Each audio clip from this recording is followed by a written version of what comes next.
De retour chez nous, je vous parle de cette sortie de chasse à la perdrix qui a tourné au drame hier soir à Murdochville, en Gaspésie. Ariane, c'est une octogénaire qui a perdu la vie après avoir été atteinte par un projectile d'arme à feu.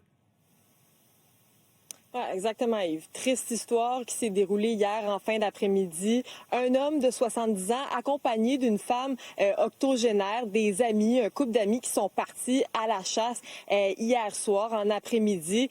Et bon, il faut dire aussi que les événements se sont déroulés dans un endroit qui est extrêmement reculé, là, à des dizaines de kilomètres de l'autoroute 198, vous l'avez dit, à Murdochville, en Gaspésie. Et bon, pendant cette sortie de chasse, la femme a reçu un projectile. Selon nos informations, ça venait d'une carabine. Donc, l'homme qui était avec elle a voulu lui porter secours, est allé au village de Murdochville, selon nos informations, à proximité pour avoir du réseau cellulaire. L'appel au 911 qui a été lancé par l'homme à 19h. Et aussi, il aurait tenté de cogner à quelques portes du voisinage pour avoir de l'aide. Et bon, c'est là que les services d'urgence sont intervenus par la suite, ont transporté la dame dans un centre hospitalier et malheureusement, sur les lieux, son décès a été constaté. Donc, plusieurs questions qui restent en suspens.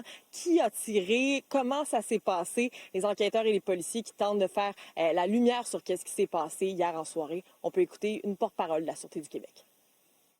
Donc, l'homme, c'est un septuagénaire. Donc, il va être rencontré par les enquêteurs aujourd'hui. C'est la division des enquêtes sur les crimes majeurs là, qui enquête pour faire la lumière sur les circonstances et les événements.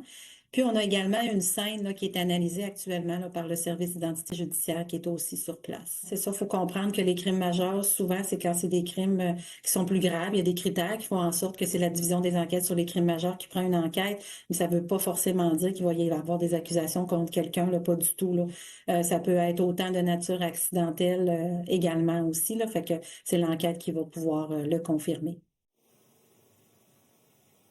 Donc, Yves, on a rappelé tout dernièrement la Sûreté du Québec, peu d'informations qui s'en dégagent depuis hier soir, hier matin. Donc, on va continuer sur le dossier, assurément. Absolument. Merci, Ariane.